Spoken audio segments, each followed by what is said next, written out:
ഇത്രയും വലിയ ബാധ്യത അവനാണല്ലോ ഉണ്ടാക്കി വെച്ചിരിക്കുന്നേ. അതൊക്കെ ഓർത്ത് സഹിക്കാൻ വയ്യാതെ വിഷം കഴിച്ച് ഒടുങ്ങിയിട്ടുണ്ടാവും. അവനില്ലാത്ത വീട്ടിൽ നീ ഇതിനിങ്ങനെ കടിച്ചു തൂങ്ങി നിൽക്കുന്നത്? നീ ഇവിടെ നിന്ന് ഇറങ്ങണം.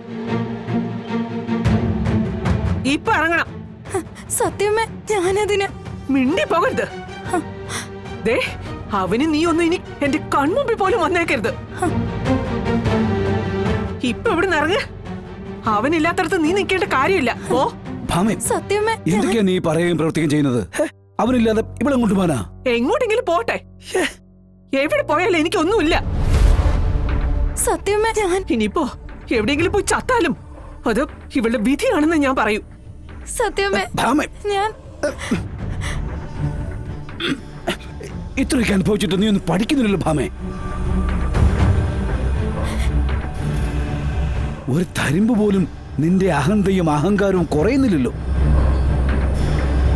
എത്രയോ വട്ടം ഞാൻ പറഞ്ഞതാ നമുക്ക് ഈ ബിസിനസ് വേണ്ട വേണ്ടെന്ന്. നീ സമ്മതിച്ചോ? നീ തന്നെയല്ലേ ഈ അവസ്ഥ ഈ കുടുംബത്തിനുണ്ടാക്കി വെച്ചത്? ഭാമേ, കൊടുത്താ കൊല്ലത്തും കിട്ടുമെന്നൊരു ചൊല്ലുണ്ട്. നീ അന്നു മുതൽ ജീവിതത്തിന്റെ തുടക്കത്തിൽ എന്തൊക്കെ കുഴപ്പങ്ങളാണോ ഉണ്ടാക്കി വെച്ചത് അതൊക്കെ എണ്ണം പറഞ്ഞ് തേടി വന്നുകൊണ്ടിരിക്കുക. എത്ര പേരെ നീ ഇതിനോടകം വെറുപ്പിച്ചു, എത്ര പേരെ നീ അകറ്റി. ഇത് മുഴുവൻ അനുഭവിക്കണം. കണ്ണീന്ന് കണ്ണീരിന് പകരം ചോര വന്നാൽ നീ പഠിക്കൂ. ഞാനങ്ങ് പഠിച്ചോളാം. ഒറ്റയ്ക്ക് ഞാനങ്ങ് അനുഭവിക്കുകയും ചെയ്തോളാം. ഒറ്റയ്ക്കുണ്ടാക്കി വെച്ച കുഴപ്പങ്ങളൊക്കെ ഒറ്റയ്ക്കങ്ങ് തീർക്കാനും എനിക്കറിയാം.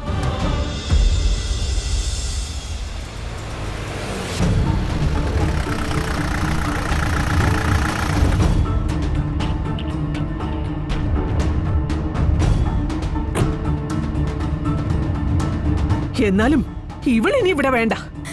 സത്യമേ, കടക്കടി എന്റെ വീട്ടിൽ നിന്ന്. കടക്കടി, കടക്കാൻ. സത്യമേ, എന്റെ വീട്ടിൽ നീ ഇനി വേണ്ട. ഇറങ്ങിപ്പോ. ഇറങ്ങിപ്പോകാൻ. സത്യമേ, നിന്നോടല്ലടി പറഞ്ഞത് ഇറങ്ങിപ്പോകാൻ. സത്യമേ,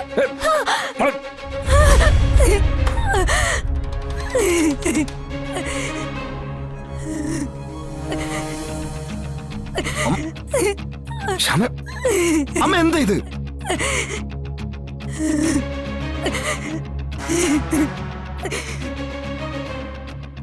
അമ്മ എന്ത് ഭ്രാന്തൊക്കെ അമ്മ ഈ കാണിക്കുന്നേ? എടാ, ഇവൾക്ക് ഇവളുടെ ഭർത്താവിനെ ഉണ്ടാക്കി കൊടുക്കണമെന്ന് അത് എന്റെ ബാധ്യതയാണെന്ന്.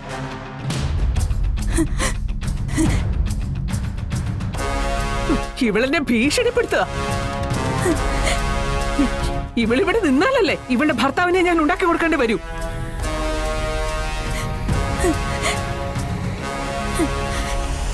സത്യമേ, ക്ഷമിക്കണം വിഷ്ണുവേട്ടാ. ഞാൻ എന്റെ സങ്കടം കൊണ്ട്. അവളുടെ ഒരു സങ്കടം ഈ പൂങ്കണിയിലൊന്നും എന്റെ അടുത്ത് ചെലവാകില്ല. ഇറങ്ങി പോടി. അമ്മേ,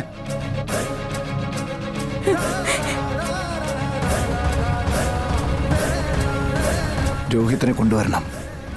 അതല്ലേ നിന്റെ ആവശ്യം? നമുക്കിപ്പോ തന്നെ പോവാം. അവൻ എവിടെ ഉണ്ടെങ്കിലും കണ്ടുപിടിച്ച് കൊണ്ടുവരാം. എവിടെയുണ്ടെന്ന് എനിക്കറിയാം വിഷ്ണുവേട്ടാ. എവിടെ?